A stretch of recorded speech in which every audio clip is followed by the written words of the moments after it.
desde ahora.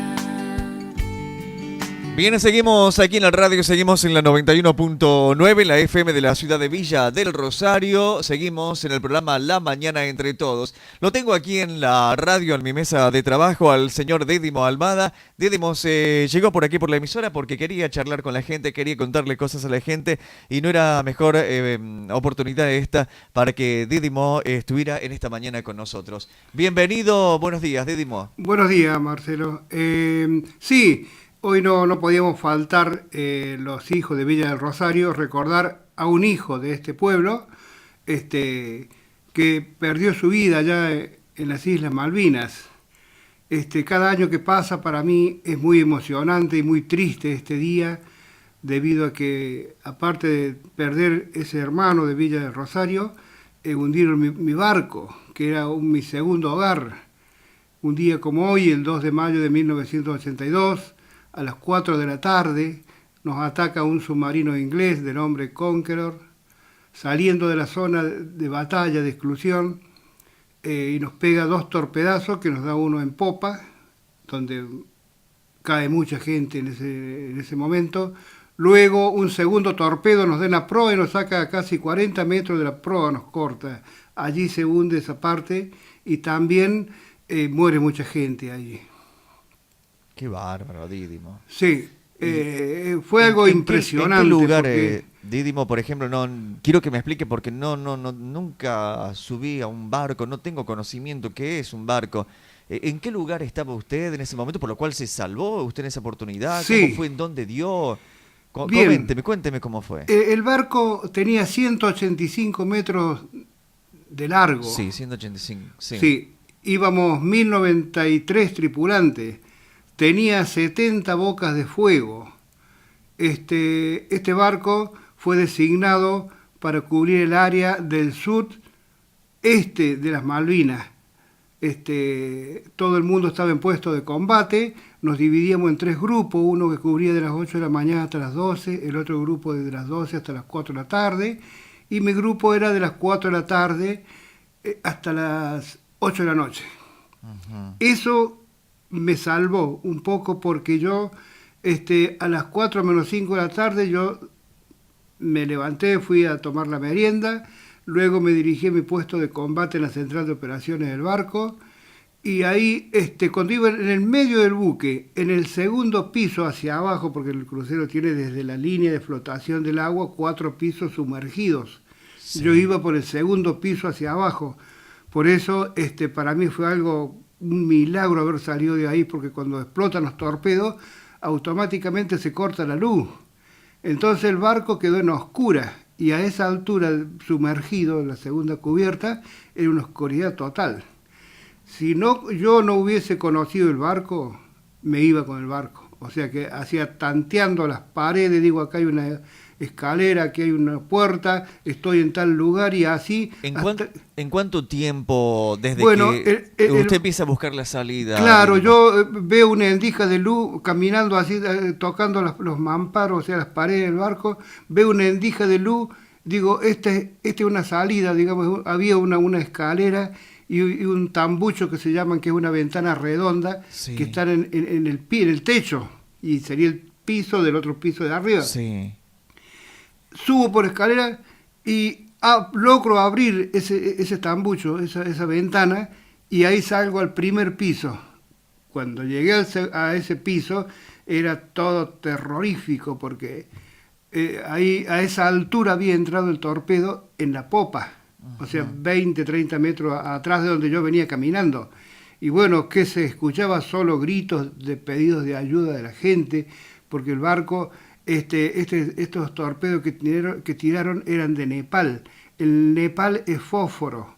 Entonces explotan y hacen que se ocasione un incendio automáticamente. Entonces, te imaginas, la gente que las agarró, las envolvió el fuego, aparte de la explosión, los mutilados que salían de ese lugar.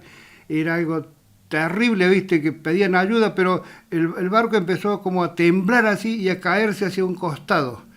Entonces, sí, eso era seña, nos estaba dando seña el barco que se estaba hundiendo. Entonces yo no pude volver hacia atrás a rescatar a nadie, porque me iba con ellos, porque el barco, vos me preguntabas cuánto tiempo estuvo en superficie, Sí. lo atacaron a las 16 horas y o sea, a las 4 de la tarde y a las 5 menos 5 de la tarde ya había desaparecido la superficie del agua.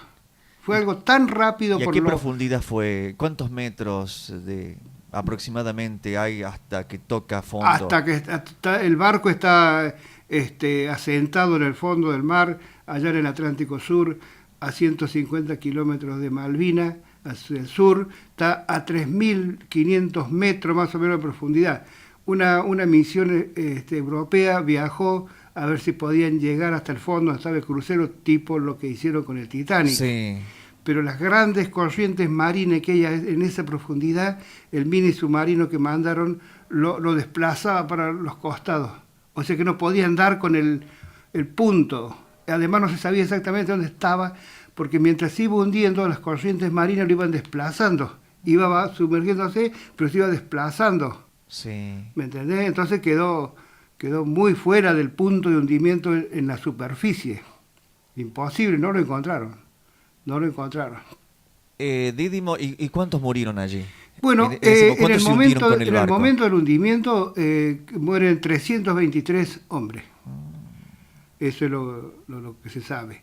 Y 770 pudimos llegar a las balsas. Y en el momento, digamos, ese de que estuvimos en la superficie, dentro de las balsas, había tanto viento, un temporal muy fuerte, que nos desplazó del punto de hundimiento hasta casi 2 días después que me encontraron a mí, a 120 kilómetros nos encontró un avión. Del punto de hundimiento el viento nos tiró 120 kilómetros hacia el sur, dirección a las Georgias. Es por eso que los barcos nos buscaban al otro día recién en el punto de hundimiento y no nos encontraban, ni una balsa. Dijeron, bueno, acá se fueron todos con el barco. Entonces, allí designaron aviones de búsqueda y rescate, empezaron a hacer búsquedas en círculo y cada vez se agrandaban los círculos hasta que ellos llegaron a un radio del punto de hundimiento de 120 kilómetros y ahí a la siesta nos encontraron. Dídimo, ¿desde qué distancia tiraron los torpedos Mira, del barco? ¿A cuánta distancia los largaron para que llegaran? Te digo. Este submarino, el Conqueror, era un submarino muy moderno en su tecnología y en su tiempo de vida. Yo recuerdo cuando estuve en Inglaterra, fue una misión de estudio, y lo estaban construyendo este submarino, el Conqueror. Todos dicen es un submarino atómico. Submarino atómico en el sentido de que la propulsión es atómica, no es que tenga el armamento con ojivas atómicas. Sí. Entonces, nosotros la cobertura antisubmarina que tenían los dos destructores que nos hacían de apoyo, era de 10 kilómetros de alcance, barco de la Segunda Guerra Mundial. Y este submarino tenía un alcance de 30 kilómetros para lanzar los torpedos. Nosotros estimamos que desde esa distancia nos tiró porque una vez que lo lanzan, el submarino lanza el torpedo, lo programan y el torpedo tiene un sonar en la proa que engancha el blanco y no lo deja más hasta que hace impacto. O sea que el submarino lo larga y él solito se va hacia el blanco. ¿Y en cuánto tiempo llega de 30 kilómetros? Y aproximadamente, te digo, el torpedo viaja bajo el agua hasta 45 nudos. O 45 nudos son 70 kilómetros, 90 kilómetros. O sea, de alcance tiene, el torpedo llega hasta los 90 kilómetros, si no es impacto se hunde porque se le termina el combustible. Ajá. ¿Me entendés? Y después si sumerge y se pierde. O sea, si tiene el alcance de 90 y nos tiró de 30, 20 minutos habrá tardado en llegar desde allá hasta, pues, te digo, 45 nudos. En el mar es una velocidad muy alta. Un barco navega como máximo 20 nudos, 22 nudos, que son 40 kilómetros por hora, más o menos. O sea que viaja rápido el torpedo.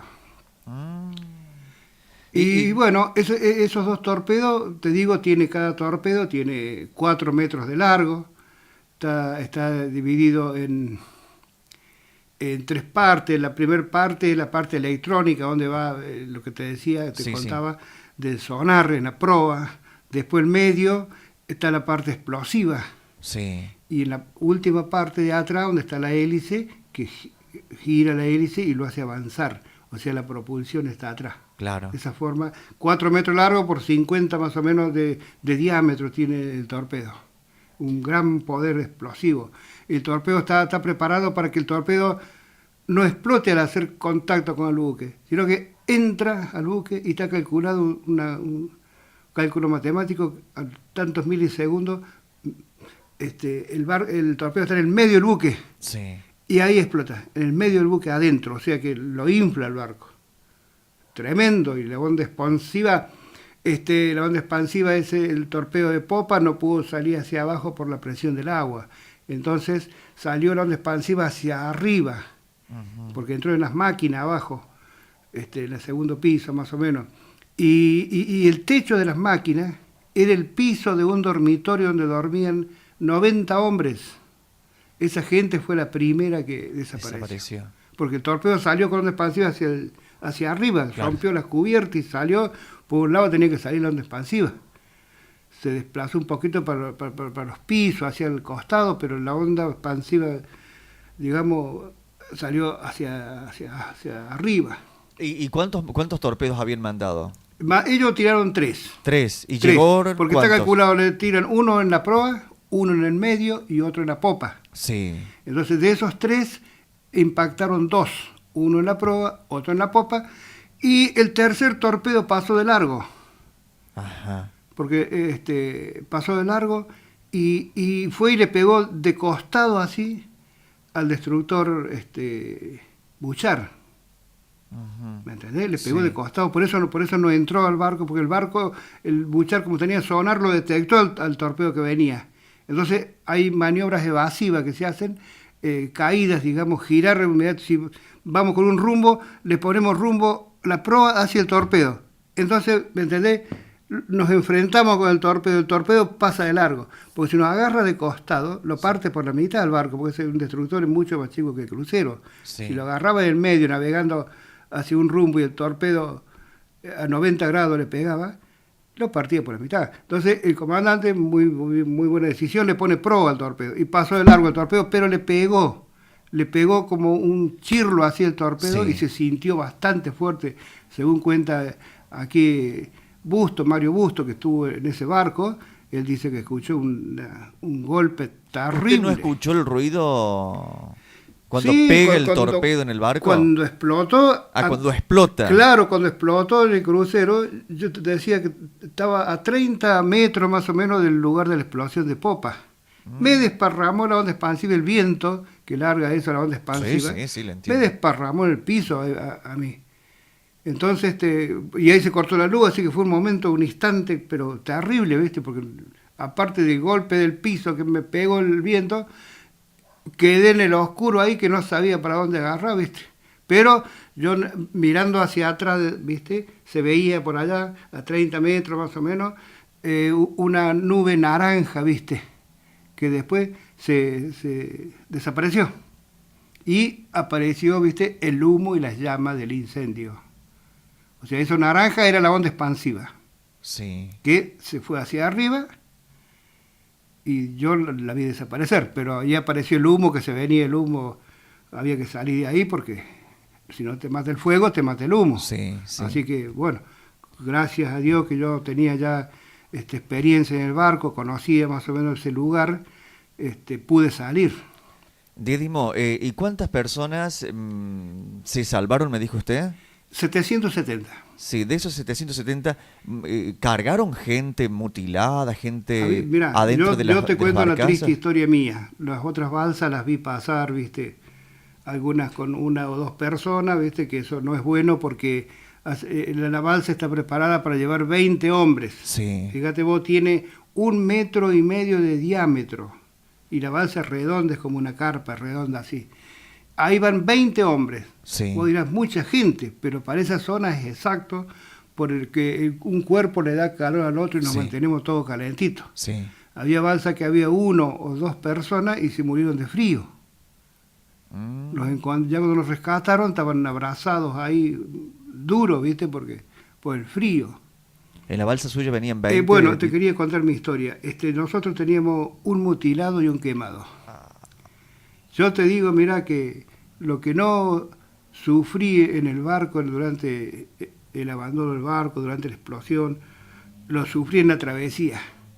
Porque, por ejemplo, el mutilado, bueno, no sé si decirlo, ¿no?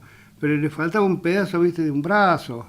El quemado, ¿viste?, estaba todo negro, así. Y lo peor, esto que te voy a decir es terrible, porque vos te imaginás una herida así sin estar cubierta. El agua del mar es salada. Salada, sí. Entraba agua salada y los bañaban, ¿viste?, en las heridas. Y esta gente pedía por Dios que lo eliminen, ¿viste? Que me perdonen la gente, Sí, pero sí. es así, ¿viste? Yo te cuento la verdad. Pedían que los matemos, ¿viste? Porque yo veía eso y me parecía que era yo el que estaba sufriendo ese dolor, ¿viste? Y bueno, así pasamos esa tarde, pasamos la noche y a la madrugada se murieron los dos. Mueren desangrados. Sí, entonces hay códigos en la guerra, en el mar, que vos no podés tener una persona fallecida dentro de la balsa porque crea el pánico y nos volvemos todos locos ya dentro con muertos. Sí. Entonces los códigos dicen que hay que Sí. arrojarlos al mar, Arrojarlos es la al mar. verdad. Es la cruda verdad, y los arrojamos al mar, porque es así. Y en la guerra es así, en la guerra no tiene que haber miedo, no tiene que haber pánico, no tiene que haber lástima, porque si no, si vos te surge algo de eso, no estás preparado para el combate. Tenés que ser frío, porque vos tenés un hombre, un ser humano al frente, o te mata o lo matás. ¿Me Sí. entendés?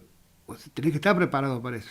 Didimo, discúlpeme que le haga estas preguntas, pero no Sí, sabe sí. por qué se las hago, porque hay gente que todavía, Sí, o preguntá chicos lo que vos- jóvenes, no toman conciencia de lo que se vivió en ese tiempo. Por eso que conozcan un poquito de lo que vivieron ustedes, para que tomen conciencia, Sí. que hoy en día se está luchando para que, el gobierno lucha para que Inglaterra devuelva las Malvinas y devuelva toda esa área.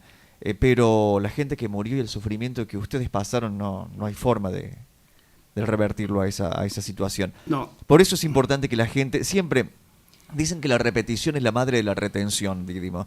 Y a veces cuando nos repiten las cosas y nos cuentan las cosas, tomamos conciencia de lo que ustedes vivieron, de lo que pasó, de que no es nada muy poco, de que realmente cuando ocurren estas cosas, una guerra o algo así por el estilo, deja mucha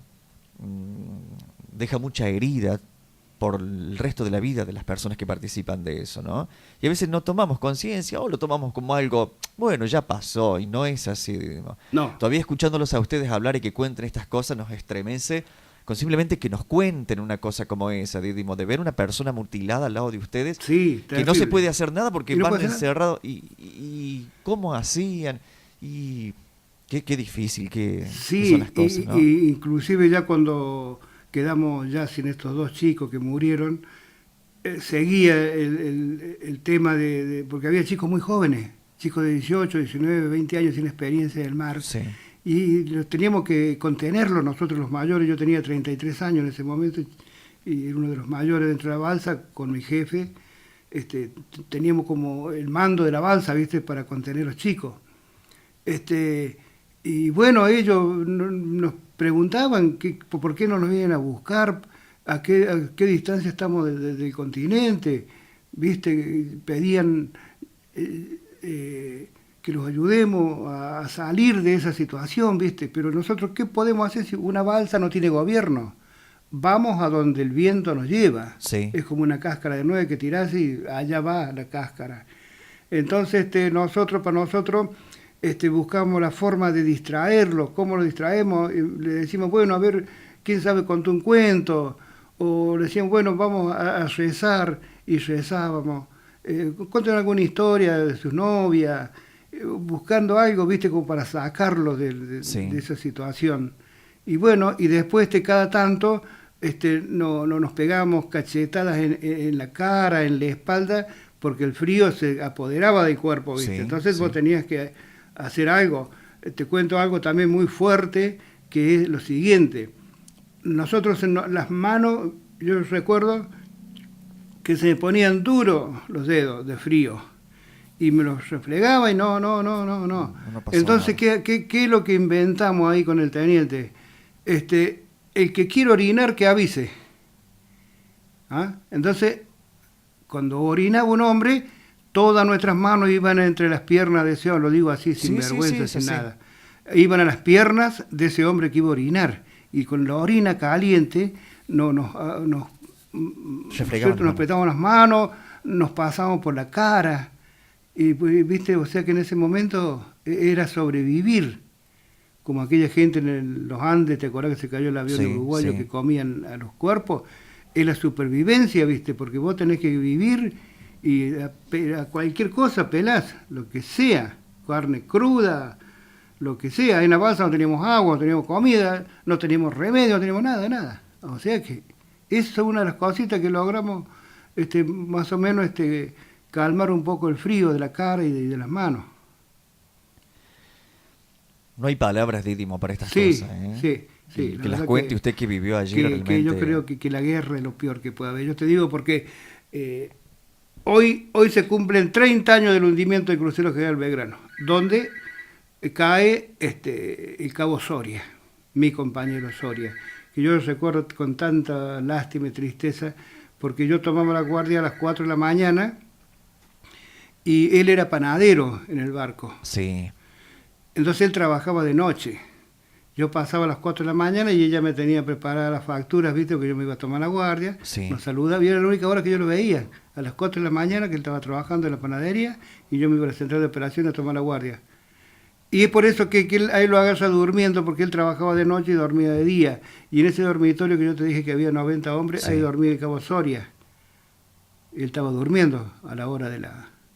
Estaba él y toda otra gente que había cubierto puesto de combate a la mañana, a la siesta, ya estaban durmiendo y por eso lo agarro todo durmiendo. Te decía... ¿Esta gente se enteró, Didimo, de lo que pasó? ¿Perdón? ¿Esta gente se enteró de lo que pasó? Estaban durmiendo y en ese momento... Y no. no Agarró se todo enteraron dormido, o sea ellos. que se durmieron, nunca más despertaron, digamos, por decir. Ellos los agarró y... El consuelo para la familia es que ellos no se enteraron, tal vez, ¿no? Sí, tuvieron una muerte así, sin ni un dolor ni nada. Porque, te digo, el techo de la máquina era el piso del dormitorio y el techo del dormitorio desapareció también con la explosión, o sea que los desintegró. Prácticamente. No se enteraron. Ni se enteraron. Y yo te decía que hoy se cumplen 30 años del hundimiento del Belgrano. Yo te puedo decir que yo te cuento estas cosas, después de 30 años me parece estar viviendo lo mismo, porque te queda tan marcado en la mente, lo que fue tan fuerte los momentos que uno pasa, que te quedan marcados para toda la vida. Yo me parece increíble cómo no es que tenga tan buena memoria, sino que es que te quedó marcado los recuerdos, pero como si fuera ayer. ¿Me entendés? Qué bárbaro. Por eso, y decir que yo tengo un control mental, ¿viste? Que no me afectó a mí. En cambio, el suboficial Inaudi, que todos conocemos, se suicidó. No aguantó, no pudo superarlo. Él no pudo aguantar. Yo estuve, después de la guerra, 5 años en tratamiento en salud mental. Por los primeros días estuve internado, yo estaba como loco, ¿viste?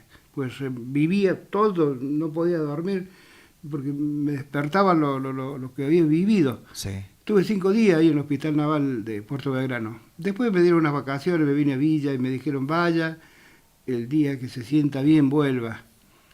Y bueno, yo tuve 20 días acá. Me esperó mi familia, un momento muy emocionante. Te imaginé encontrarme con mis padres, que ellos ya creían que yo no volvía más.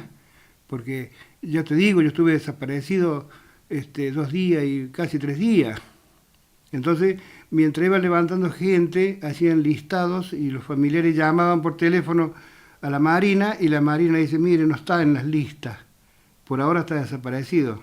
¿Y lo daban por muerto su familia, Didimo? ¿Ya lo daban por muerto su familia? Sí, porque imagínate, el barco ya estaba hundido. Sí. Dijeron, capaz que es uno de los que se fue con el buque.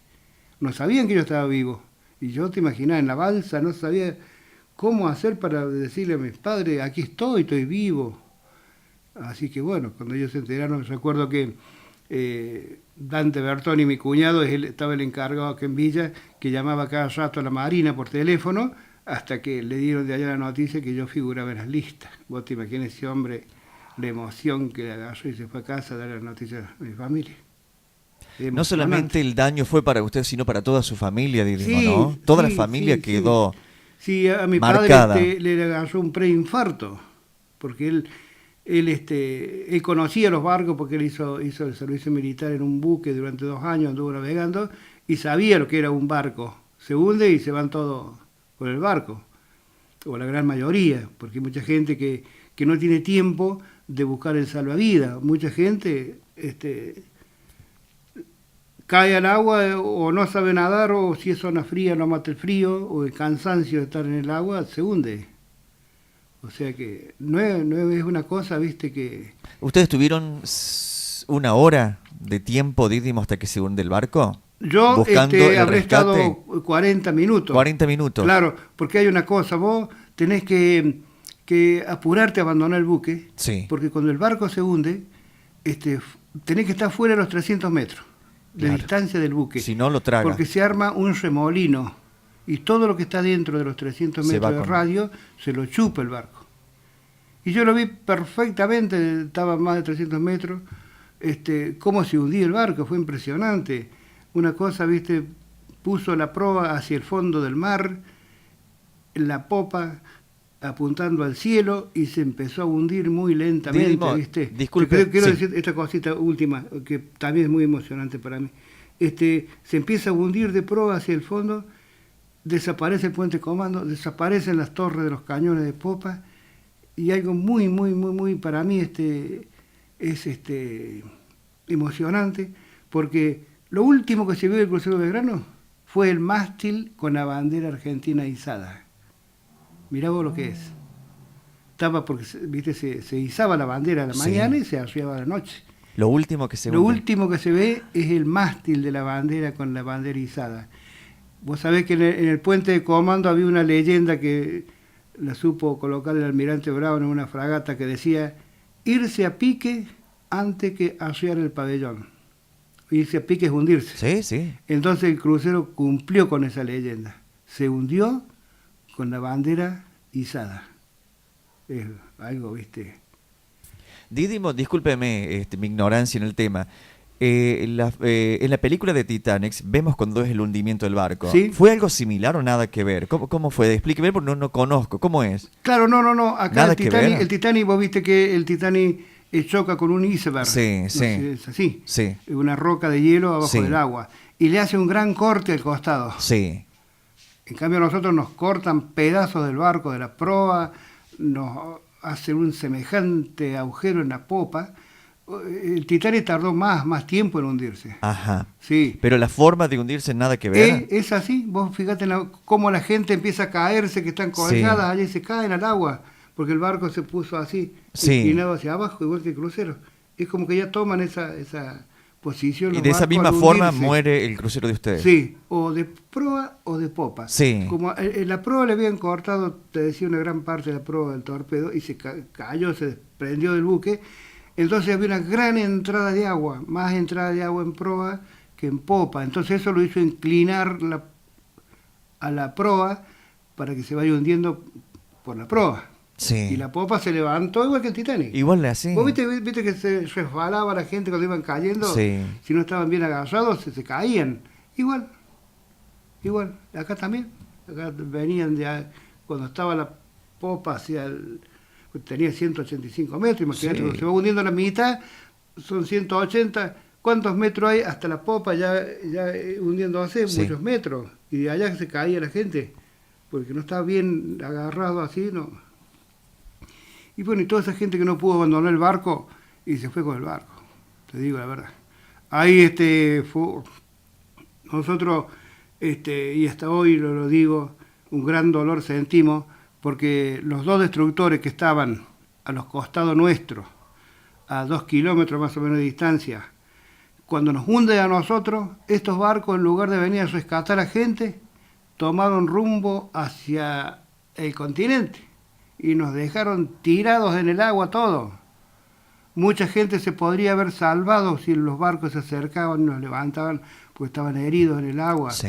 Mucha gente, aunque a lo mejor estaba ya fallecido, a lo mejor lo hubieran podido traer a los familiares porque en los barcos hay una cámara frigorífica que se llaman, justamente están hechas para la guerra. Sí. Muere un hombre y en un barco sí se lo puede meter a la morgue, sería Sí, una sí, morgue, sí, una la morgue. morgue. Ahí los meten a las cámaras frigoríficas hasta que llegan al continente, que es lo que podrían haber hecho estos destructores.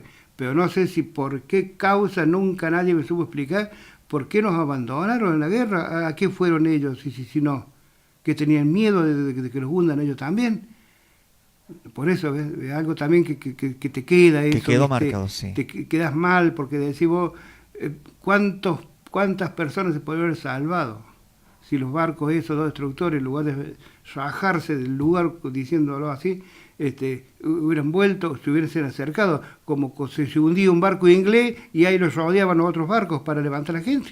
Ujú. El Sheffield ese que hundieron, Sí. pero helicóptero, buque, todo alrededor levantando gente. Y a nosotros nos abandonaron, nos dejaron tirados en el agua. Y muchos que no habían podido sacar el salvavidas se murieron congelados en el agua, que estaba a 5 grados bajo cero. Por eso digo, hay cosas en la guerra que no se pueden entender. No se pueden Nunca entender. las vamos a entender. Es tremendo. Es tremendo. Yo te digo, todo esto que te cuento es una parte sintetizado, porque yo tengo para contarte mi travesía en el mar, cuando abandoné el buque, lo que me pasó. No tengo tiempo, otra oportunidad, Didimo, si ya vos querés. ya nos vamos a volver a juntar para ir vamos a contando, ampliar. Te voy a ampliar ya mi caso personal, todo lo que yo pasé durante la supervivencia en el mar. Bueno, queda comprometido, ¿eh? Cuando vos quieras. Bueno. Puede ser, por ejemplo, ahora el 14 de junio, que es cuando termina la guerra. Bueno. Ahí podemos hacer Sí. una síntesis de toda la guerra, por qué entramos en guerra, por qué los ingleses ganan, por qué nosotros perdemos, Bueno. cuántos muertos hay en total después de la guerra.